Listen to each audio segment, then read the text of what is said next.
13 reasons why never should have happened. Here's why.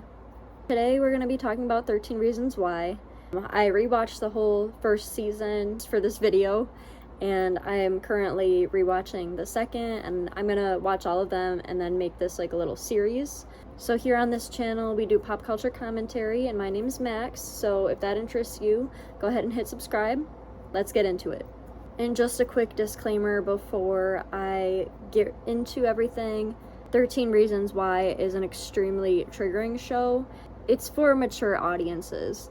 So if you or anyone watching this is having struggles with mental health, there is going to be discussion about S, which is going to be what I use to refer to offing yourself. I know it's annoying, but I don't want to get demonetized and get my video taken down. So that's what we're going to be using, is just S. There will also be discussions about SA, which is sexual assault, and bullying. So if any of that bothers you, I don't think this video is right for you. So just take care of yourself, and I'll see you next time. Also, if I seem super hot and sweaty throughout this, it's probably because I am. It's like 95 degrees. I don't have air in my apartment. So just ignore that if you see sweat all over my face. Kind of nasty, but no air. What can I do? Alright, so with those disclaimers out of the way, let's get right into talking about 13 Reasons Why Season 1. So episode 1 is tape 1, obviously. We know there's 13 tapes, so that's the whole premise of Season 1. It starts out with the line, "It's Hannah Baker, live and in stereo." She is so coherent throughout. She says, don't adjust whatever you're listening to this on. It's really me, and I'm going to tell you pretty much all the reasons that I committed S. I think it's interesting how she was able to plan all of this out and be so coherent and so thoughtful about every single thing that she was saying, and to tell her story in a way where it takes hours, obviously, to record all these tapes. There was a lot of talking that she was doing to record these tapes, and it probably took a lot of work too, and she decorated them all nice and put them in her little shoebox. She made sure that her plan was bulletproof, basically. And that's a criticism that a lot of people have, is that Hannah was so organized with everything, and she didn't seem like someone that was ready to end their life. I do agree with that point, because I feel like when you are ready to do that, when you're at that point, you're not really thinking about how can I get revenge on everyone else, because most people who feel that way feel like they are the burden, that they did something wrong to make these things happen, which obviously, that's not true at all. But if you've struggled with depression, you know how it is to feel like everything is just your fault, even if someone else did something wrong. So I don't really feel like the writers and producers necessarily took that into the question when producing it, but also in the book. I mean, I think that everyone is responsible for that flaw. But anyways, that was a little bit of a tangent. I just needed to go ahead and share how I feel about that, because that was part of what made the show seem so unrealistic and like kind of glamorizing S, is just because even if you had planned it out, you wouldn't really be making sure that everyone gets what they deserve or what you think that they deserve, because you would more likely feel like most of the things that happened were your fault, and you wouldn't want to make a hassle for other people, or at least that's the way I see it. Obviously, everybody can feel differently when going through things like that, so I want to be really sensitive to that. But I think that's a big reason why people say that the show glamorized S a lot. But getting back into episode 1, it's all about Justin Foley, who ended up going on a date with Hannah Baker. They started dating a little bit, and it wasn't really anything super serious, but they were kind of just like flirting, and they met at this party at the beginning of the school year, and Hannah thought that Justin was cute, so they started going out a little bit, and eventually Hannah snuck out her window to go meet up with Justin at the park, and all they did there was kiss and just have a good time, have a little chat, and they kissed, and it was Hannah's first kiss. Well, there was a picture that went around, which Tyler sent out, which we'll get into Tyler a little bit later when we talk about a different episode, but Tyler had sent that picture to Justin, who ended up sharing it with all of his friends, and they all spread it all around the school, and everyone said that Hannah was a slut, that she basically came on to Justin, and that she had sex with him at the park, which is not what happened in Hannah's story. And that's pretty much the gist of episode 1. It wasn't really anything super crazy just starting out the season, but there was one more thing that I wanted to point out, was that in that episode, Hannah, she refers to herself in present tense, and then she says, "Oh, did you catch that? Like, I just said Hannah Baker is, can't say that anymore." And I just think that was so inappropriate. Like, I understand why they left it in, I guess, but at the same time, it shouldn't be something, especially on TV, where the character is kind of like making a little joke about it. And I understand that making jokes are sometimes the way that people can cope with their emotions a little bit better. I mean, I do that. I think a lot of people do that.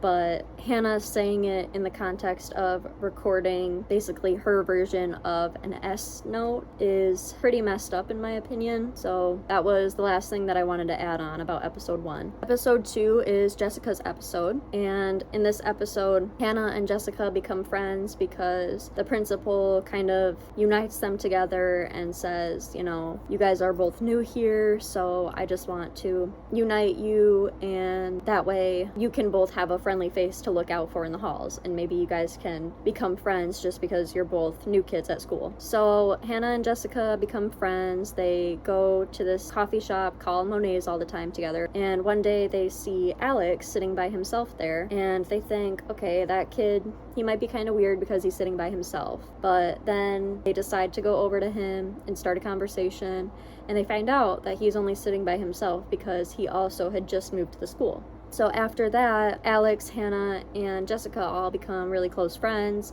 They are always together. They're always walking around together in the halls, eating lunch together, hanging out together. They do everything together because they're best friends. But then Jessica and Alex start dating, and they start leaving Hannah out a lot more, so Hannah feels pretty hurt about that. There was a specific incident at the movie theater that Hannah works at where Jessica and Alex were there together, and they didn't tell Hannah anything about it. I mean, she was working, but at the same time, they hadn't been hanging out with her at all for the last few weeks, so she was already feeling pretty hurt, and then seeing them together when she didn't even know anything about them dating, it just made her feel really upset and sad. But after that, there's eventually a little bit of a confrontation between Jessica and Hannah, because Hannah wants to know why Jessica stopped being her friend, and Jessica thinks that it's just because Hannah wanted to be with Alex and now she's jealous. And there was also this list that Alex had made, which also contributed to Hannah and Jessica being mad at each other. So during the confrontation, Jessica ends up slapping Hannah, and that really impacts her a lot. She feels really, really alone after that. Episode 3. I mentioned Alex and the list that he had made, which really impacted Hannah and Jessica a lot. So in the list, it rates a lot of different girls based on best and worst body parts, which obviously is very upsetting and very inappropriate in general, but I can't imagine already struggling with your mental health in that way, and then somebody doing that and all of these rumors and everything spreading around the school about you. It hurt Hannah a lot, because on the list, Alex had said that Hannah has the best butt, but Jessica has the worst butt. And Alex, we found out later on that he did that because he was mad at Jessica for not wanting to have sex with him. So he did that list, like pitting them against each other as kind of a revenge, because he was upset that she didn't want the same things that he wanted out of their little relationship that they had. And in this episode, Hannah talks a lot about the butterfly effect, about how the first thing that happened with Justin affected how she felt about the things that happened with Jessica and Alex and her, and how about Alex's list list affected not only her, but a lot of other people in different ways. But overall, I think the point of the butterfly effect thing is just to show how bullying and issues like this can impact people a lot more than you think. So I think that's why the producers decided to keep on bringing up the butterfly effect, because it's like one thing happened and then it caused this to happen and then this happened. So I do like that they did that, because it shows that it had more of an impact on everyone at the school, whether the person who wrote the list meant for that to happen or not. Adding on to the butterfly effect thing, Clay as a moment of intense jealousy against Hannah for liking Justin and not him, and for kissing him. Clay is really jealous of that, so he ends up saying that Hannah should have waited to kiss him and do things with him until she knew if he was trustworthy or not. Obviously that was a really stupid thing to say, so it made Hannah really upset,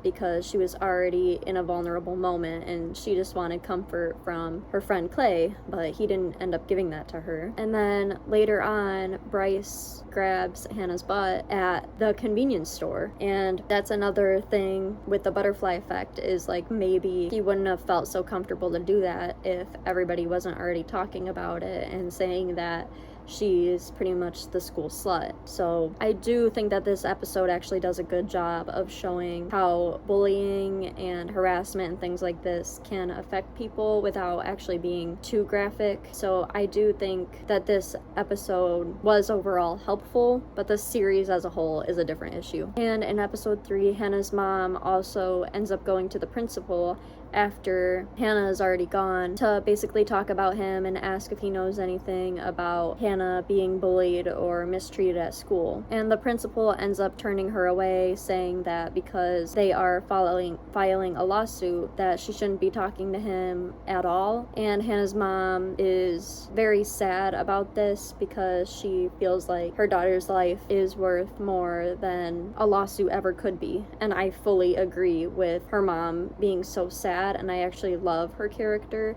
for the way that she never minimizes what happens. I do think that that really shows how much of an impact things like this can have on the people around you. But after that, her mom goes to the bathroom at the school and sees Hannah is a slut written right in front of her on the stall, and that just makes her break down even more. And it is a very impactful scene for sure. And the last couple things about episode 3. Episode 3, I think, is the first time where we really see how much Tony is really the only voice of reason throughout the whole series, because I think pretty much everyone else besides a couple of the adults, or maybe only Hannah's mom, just really doesn't have any sort of logic or grasp on the seriousness of the situation. And even when they do have a grasp on how serious it is, they care more about protecting themselves, protecting their reputation, or figuring out what they did wrong. And I understand the feeling that you're responsible for something like that, especially when you have that person on recording literally saying you are part of the reason that I felt like I needed to do this. But at the end of the day, Tony's character is very logical, and he's very right when he says it was Hannah's choice to do, and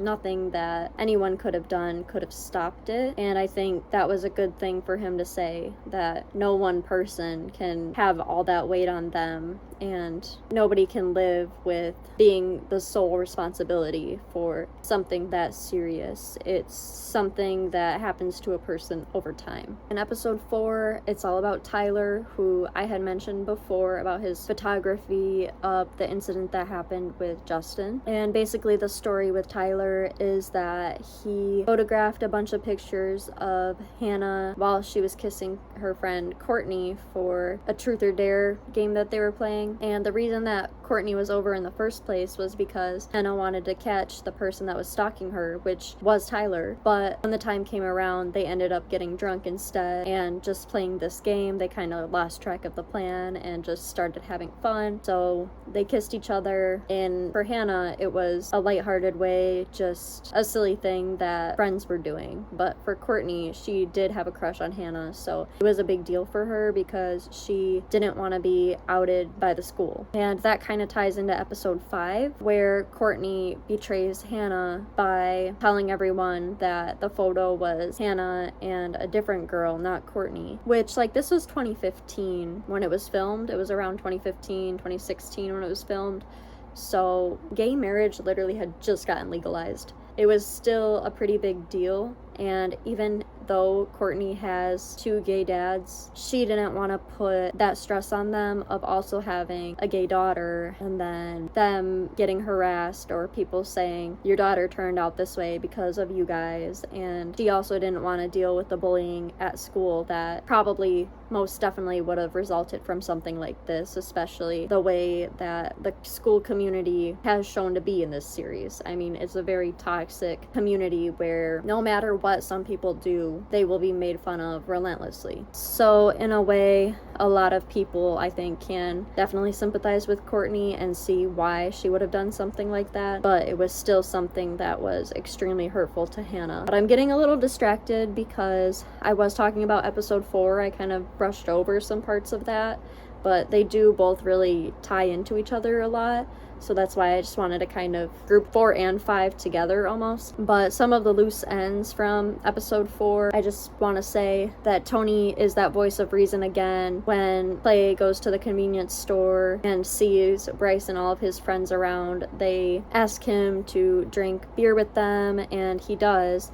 And Tony kind of says, all these guys are just using you because they don't want you opening up about the tapes. They don't want you telling the truth about what actually happened here. And Clay just gets really mad about that. And he also has a lot of survivor's guilt at this point, and his anxiety is starting to get worse. Hannah's parents also show a lot of desperation and guilt throughout this episode, which again, I think is an important conversation. And I am glad that the show included parts like this because that is a very real impact that happens. And Hannah's mom seems just desperate at this point to find reasons why her daughter would have done this, and she feels like she doesn't know anything about Hannah's life because she didn't even think she was sad at all. And I think that's why the series is so conflicting, because there are these moments where I'm rewatching and I'm thinking, okay, this is good. This part really doesn't glamorize it at all, and it shows how these things can impact the people around you and how much it hurts them and the struggles that people deal with when these things happen. But at the same time, the show was so irresponsible that I also genuinely don't think that it ever should have aired. I don't think it was a good idea at all. But I do think that if they would have handled things differently, it could have been a great resource to sit down with a parent and watch and say, these things are not glamorous. It's not an easy way out. It makes things harder for everybody, and there is a way to get help. So I just really wish that Netflix would have handled it differently, that Selena Gomez would have handled it differently, and maybe it could be that mental health awareness that they were looking for it to actually be. I had to change the way I was sitting because my foot was falling asleep, so hopefully my knees don't bother you. If they do, oh well, sorry. But the last thing that I have to say about episode 5 that I didn't include when I was talking about 4 and 5 is that this episode was the first one that was really unnecessarily graphic. The other episodes up until now haven't really been graphic at all with the S depiction. It's just been kind of, we know about it and we know that it happened. But in this episode, Clay has a nightmare where he's dancing with Hannah at the winter formal, and then she starts gushing blood. And it wasn't just like it was all over her body or anything like that. It was only in the area where she would have used to end her life, which is a really heavy topic to think about and discuss. So I just want to encourage you guys again, if this is a triggering or upsetting topic for you, please go take a break, take care of yourself. We can come back to this video or skip this video. I just wanted to remind everyone of that because this is a part that is especially triggering to talk about. And I wish that I could say, let's move on to a little bit of a lighter topic. But unfortunately in this series, there is not really a lighter topic because it's all just really sad and really dark. and sometimes unnecessarily so. But in episode 6, Marcus matches with Hannah, which he matches with her on the dollar date card that the school is doing for Valentine's Day. So he calls her and asks if she wants to go on a date with him. And at first, she is hesitant. She doesn't really want to go out on a date with him, but he says, please just give me a chance. Like, I'll show you that I'm not like, these other guys at this school who have hurt you. And Hannah eventually agrees to it. Even though she's pretty reluctant to agree, she still agrees to give Marcus a chance. So Marcus ends up standing her up for an hour at the diner, and Hannah is really sad and upset about that, but she decides to give him a chance anyway. Even though she's sad that he made her wait an extra hour, she still gives him a chance to redeem himself, and instead of doing that, he grabs the inside of her thigh and tries to initiate a sexual encounter while a bunch of his friends are watching, because the reason that he did that was because he made a bet with Bryce that he wouldn't be able to get in Hannah's pants. But Hannah ends up screaming at him and telling him to go away, and he yells back at her and just gets really angry and upset. But after that, Clay and Sherry kiss back in the present day, because Clay has been bonding with Sherry over Hannah and being friends with Hannah. And towards the end of the episode, when Hannah is back in the diner by herself after Marcus tries to get with her, his friend Zach ends up sitting with her and trying to comfort her and make her feel better. So leading into that, episode 7 is Zach's episode, where Zach tells Hannah that he has a crush on her, and she rejects him because she thinks that he's just like all of his friends and that he only wants to get in her pants as well, which Zach knows that that wasn't true, but we can't blame Hannah either for believing that that's why he would want to get with her at this point, because she's been let down by that specific group of guys at this school so many times at this point. Hannah leaves Zach a note telling him pretty much how hard of a time that she's having at school and how much she's struggling, and she just hopes that Zach will do something or say something to her or be able to help her in some way. But instead, Zach crumples the note up and throws it on the ground. So he lets her down yet again. She is let down by another person that she thought she would be able to trust. And some more of the unnecessarily graphic things that happened are also in this episode. One of them is when Hannah's mom is talking about how Hannah ended her life, and she's talking about the specific graphic way in which she did that, which was through harming herself in the bathtub. And then Clay also hallucinates Hannah being dead on the floor of the gym during a basketball game. So he freaks out and yells during the game, and the day before that he also freaks out at a bunch of foreign exchange students and says basically how Hannah died and how the school did nothing to stop her and didn't care. And I really can't blame Clay for that, because I do think that he is right that the school didn't do enough at all to stop something that was avoidable. But overall, this episode ends with Clay being really mad at Zach and keying his car and beating him up. So I can't say that it wasn't warranted, but I think that Clay should have maybe beat up one of the worst people on the list and made that a bigger priority first. Moving on to episode 8, this is Ryan's episode, and Ryan is a kid who's into poetry and drama, and he's gay. So the episode is all about how Hannah joins this poetry club outside of school, and she reads this really beautiful poem that she's wrote to everyone with the help of Ryan and his encouragement when he says, Hannah, this is a really great poem. You should read it to our group and talk about your struggles and how you're feeling to them. And to this small group that she feels really safe with, she does feel comfortable doing that, and everybody loves her poem. And that was a really good positive thing that she needed in that moment. But then Ryan oversteps the line by publishing that poem anonymously to the whole school, because he runs a school student newspaper. So he publishes the poem, and then everyone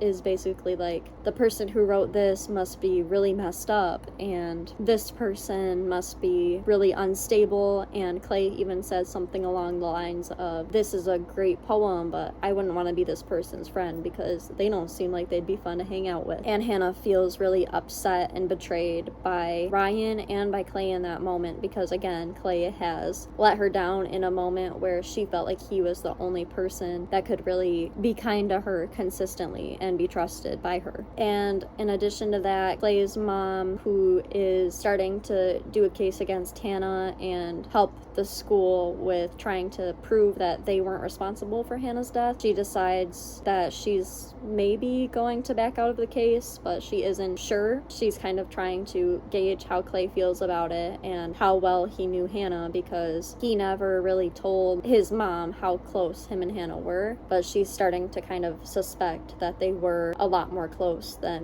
what he had previously said. And lastly, we find out that Tony is gay in this episode. He has a boyfriend, and he also used to date Ryan, which Clay was really surprised about, and he didn't know anything about that. So that's the end of episode 8. Now we're on to episode 9, and with episode 9, it is one of the extremely triggering episodes in the series, so I won't really be talking about it much. I will just say that this episode focuses on Justin and his second tape, because his girlfriend Jessica is essayed by Bryce while she was drunk at a party, and Justin knew that it was about to happen, but he wasn't able to stop it. He didn't do enough to stop Bryce from doing that to Jessica. And Hannah knows that Justin has let Jessica down, but Hannah has as well, because she was in the room while this happened as well. But I don't want to talk about it too much. I don't want to also glaze over it either, because it is a really serious thing, but I think it's a topic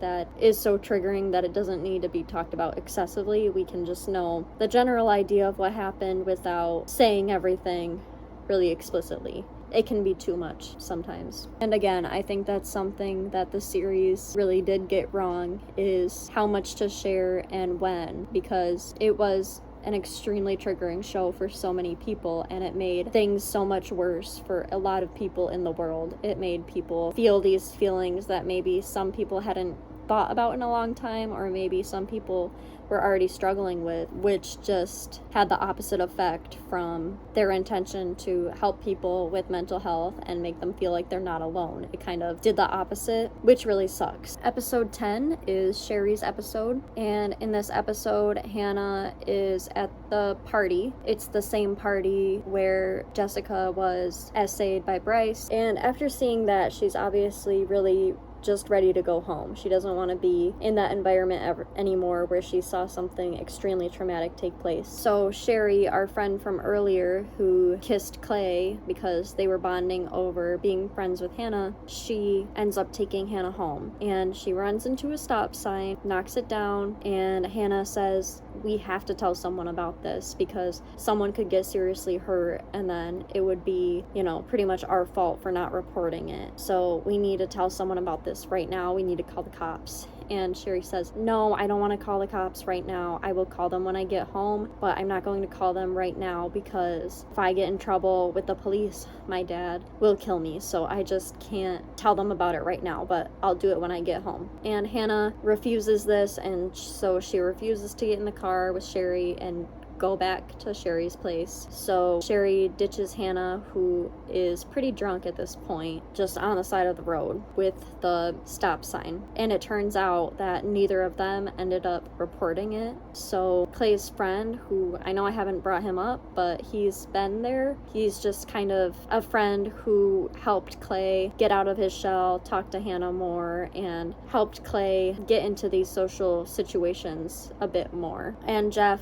is one of the jocks, so people don't really look at him like he's a nice guy, even though he is a pretty nice guy, and he's always been kind to Clay from what we can see, and he's pretty smart compared with the rest of the football team and that group of friends. But Clay sees Jeff before the end of the party, talks to him about Hannah a little bit, and then Clay makes sure that Jeff isn't drunk before he drives home, and Jeff says, "No, I had like 2 beers a few hours ago. Like, I'm not drunk at all. I'm fine to drive home." and Jeff drives home. On his way home is that stop sign from earlier that Sherry had knocked down, and Hannah and Sherry had both failed to report. Because of that, Jeff plowed through the stop sign and died on the scene. And we find out that Clay was the first person at that scene. He had heard the crash, ran to it, saw Jeff, and called 911 right away, but it was still too late. And Clay told Jeff's parents that that's actually what happened, and not that Jeff was drunk like the police and everyone else had previously thought. And Clay also had thought that Jeff was drunk before hearing the tapes as well, but Clay decided he needed to step in and let Jeff's parents know, because he didn't want Jeff's reputation to be tainted like that forever over something that wasn't even his fault at all. And in addition to that, Clay tells Sherry that he really thinks that she should tell the police and the authorities and everyone that she was the one who knocked it down and failed to report it, because he thinks that's the right thing to do. And he wants to also tell the authorities about the tapes and try to get justice for Hannah and everything that happened to her. But when Sherry refuses that and doesn't want to do that, Clay kind of stops talking to her because he just feels so strongly and so upset about this. So that's the gist of episode 10. So now let's go to episode 11. So in episode 11, we see a little bit more about Justin's home life. We know from the past episodes that his home life is pretty bad and there are signs of Justin being abused. But in this episode, we can really see how much Justin's mom doesn't care whether he stays or goes, and cares a lot more about one of her random boyfriends who's a drug addict who has been living with them than she cares about her own son. And this boyfriend also threatens Justin and has an angry outburst at him where he's choking him out, and Justin's mom just doesn't really care and wants him to leave as well. Back with Clay and Tony, Clay is currently listening to his own tape, and Tony decides that before going any further, they need to have a stop at Monet's to just get some food and get in the right headspace before taking on this big emotional thing. And while they're at the diner, there's this girl that works there. Her name is Sky. She looks all cool and alternative. She has a bunch of piercings, tattoos, and she used to be friends with Clay back in middle school. But she's the one who's serving them, and she reads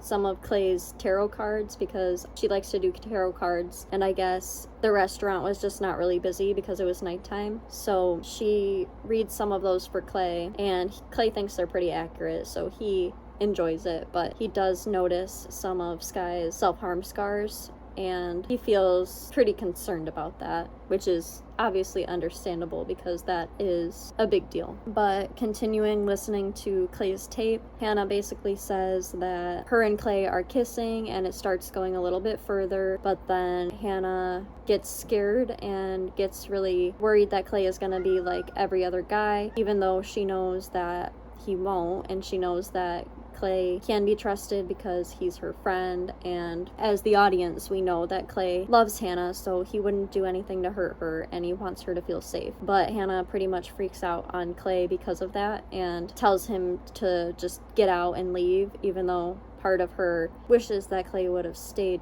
in that moment. But Clay does end up leaving, and Hannah also explains that she feels strongly that she didn't deserve to be with Clay and that he deserved someone better and more stable in his life. And after all of that, we can see as the audience the version of events where Clay wishes happened versus, that wasn't the reality, but he wishes that he would have told Hannah that he loves her and that he's not going to leave her over this, and he wanted to go back and change that. So he was feeling like because of that, which again, it was an unnecessary scene in my opinion, because Clay was standing at the edge of a cliff and Tony was kind of pleading with him, saying no one person can be responsible for this. Again, Tony is our voice of reason throughout this whole thing. He's the only reason that I could tolerate, even continue to watch, I think, because nobody else really has logic like how Tony has it. in this series at least. They don't look at things that way, and partly because they're all teenagers, but partly because the show is just a terrible and triggering show, and that's all there is to be said about it. Another important moment from episode 11 is when Justin goes over to Bryce's house because he thinks that he'll find Jessica there after him and Jessica were fighting, and he does end up finding Jessica there, and she's pretty much drunk, and she is sitting on Bryce's lap, and Justin gets really mad and just says, Bryce essayed you, and that's why I don't want you over here. He's not safe, and he's a terrible guy. I hate him. And a bunch of the other baseball guys also see this happen, which Bryce perceives as a pretty big problem for him. But after Justin tells Jessica about what actually happened that night, Jessica says that she hated Justin for not telling her sooner and not telling the truth and just saying that they had consensual sex together on that night. Episode 12 is Bryce's episode, which obviously is going to be one of the most triggering ones as well, along with the episode about Jessica and the party. So I'm not going to be going into super graphic detail about all of these things either, but basically most of the people that are in the tapes meet up and decide whether or not they're going to actually tell the truth in court and say what really happened to Hannah, or if they're going to try and save themselves first. And that is a pretty big debate among them, but that's a little bit more of a discussion for season 2, because season 2 mostly revolves around the trial. So I'm currently watching season 2, so that video should be up in a minute too. But Hannah's parents are having all these money problems, and Hannah offers to help them out by going to take some money of theirs to the bank, a bunch of cash actually, $7,000, I think $7,400 or something like that. So it was a lot of money, and she leaves it on the top of her car by accident. So the money is lost basically, and she feels really badly about that because her parents really needed that money, and her parents are very upset about it. Her mom is more upset about it than her dad is, but overall they're pretty irritated and disappointed with her that she wasn't really responsible in that moment when she needed to be. But because Hannah is upset from that, she does decide to go on a walk over to Bryce's house where he's having a party, and she takes her clothes off, gets in the hot tub, and Justin and Jessica were in the hot tub at that point, and a few other people were as well, so she felt comfortable to get in the hot tub. But then Justin and Jessica and everyone else that was in the hot tub leave, and it's only Hannah, and Bryce comes over into the hot tub and then essays her. And unfortunately that scene was extremely graphic as well, and I think more graphic than it really needed to be at all to depict what happened to Hannah and how much it impacted her. I don't think it needed to be as graphic as it was. Again, another common theme throughout this show. But Clay ends up going to Bryce's house because he wants to quote-unquote buy weed, because he wants to confront Bryce about what he did and ask, did you essay Hannah in this way? And did this actually happen? And Bryce really does confirm it, and Clay gets that all on the tape. And now he basically has proof of Bryce saying, yeah, I did do that, but it's not a big deal basically, which couldn't be farther from the truth at all. It is a horrendous thing, and that's why Bryce Walker is one of the most hated characters on TV, I think, ever. I mean, the actor that plays Bryce was getting death threats every day. He had to stop acting because people hated Bryce so much that they couldn't differentiate the actor from Bryce, which is really sad for that actor. And I do have sympathy for that, no matter how much the show sucked. And finally, episode 13 of season 1. Hannah is all done recording the 12 tapes that she had made. She decides to give life one more shot, but then she goes to Mr. Porter, the school's counselor, and tells him that she was essayed, but she doesn't want to say who did it. And because she doesn't want to say who did it, Mr. Porter basically says, the only other option is to move on from this assault, because you can't really press charges unless you are able to tell us who did it. So Hannah just feels like she's not being believed that an essay did happen, and she thinks that Mr. Porter really just thinks she was drunk and maybe she regretted something. So she feels really invalidated, and she feels like nothing will will ever get better after being told that pretty much she just has to get over it and move on until Bryce graduates. So it is really sad because that was her last straw, basically her last shot, and she was again let down by someone that should have taken more action and been there for her, and nobody was able to do that for her. But in this episode, lawyers are starting to get the stories from kids about what happened and the things that happened with Hannah. So Tyler does tell the lawyers about the tapes and about all of the bullying that happened at the school. And Clay passes the tapes on to Mr. Porter while also telling him, you know, you were Hannah's last straw, you were her last shot at life, and you failed her, and we all failed her, along with another graphic description of how she ended her life and what happened there. And this is the episode, obviously, where originally it was an extremely triggering scene that was included, and Netflix had removed it, which I do not understand why Netflix would have thought it was a good idea in the first place to air it with this scene. I mean, even mental health professionals, so many of them have said this was a strictly harmful thing, and it just really sucked. And I watched it when it initially came out, and I watched that scene with it in it, and I will say, as someone who has struggled with mental health issues, that this scene was not doing anyone any good. I don't care how well you are, how much you think you've recovered from things in the past, it only caused harm, and it caused so much irreparable harm that they should have honestly just ended the series and not done any more seasons. But we got 3 more seasons that nobody actually wanted. But the last 2 things that happen in season 1 of 13 Reasons Why are that Jessica tells her dad about what happened with the essay. She doesn't say who did it, but she tells him that it did happen to her and that it was an extremely traumatic thing. And the school principal also reveals that Alex shot himself in the head and tried to end his life. So that's basically where season 1 wraps up. So in conclusion, I don't think that I could have been any more obvious about how I feel about the series. I think that while yes, there were a few things that the series did right, there were way more things that were unnecessarily graphic, unnecessarily triggering, and not at all correct to put into a series where a lot of teenagers are watching it. And to be honest, a lot of the teenagers that are gonna feel attracted to watching shows like this are teenagers who are struggling with things like this because they want to see mental health being represented for them if they are struggling with that. So I think the show was extremely irresponsible in the way that they handled it. They didn't care how triggering certain things were. They just wanted to get the point across without really caring how it would affect people or even thinking about it. And if they didn't think about it, that is a much larger issue, because how do we know that something like this isn't going to happen again in the future? I mean, the suicide rates increased rapidly after this show aired, and that's why I genuinely don't think it ever should have aired, or it should have had some sort of strict restriction in place, not just a content warning saying like, just so you know, there's these heavy topics in this series, because it's more than that. It's more than the normal heavy topics that you see in mental health discussions and shows about mental health.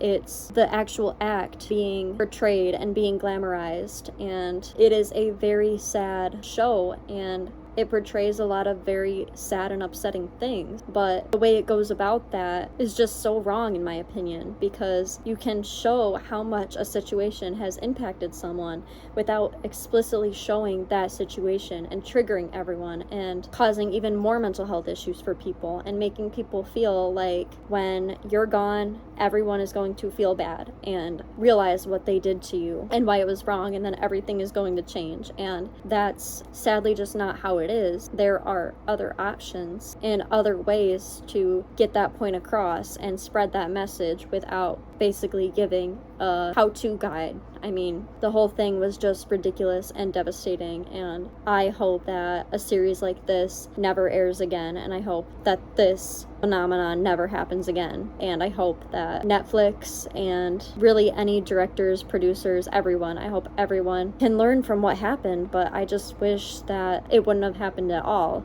It affected people so terribly that I know most people just really wish it would have at least gotten taken off of Netflix after they realized the effect that it was having, but no, they still have to profit off of it. And that's all I have to say about 13 Reasons Why season 1. So if you have any thoughts about it, if you want to share, did you watch the show when it first came out? Did you see the graphic scenes that they had to get rid of? What did you think about it? And do you think that they should have stopped airing the show and cut the show off after season 1 and removed it from Netflix? Or do you think that it did help some people? I want to know. So leave some comments down below. Thanks for watching, and I'll see you next time.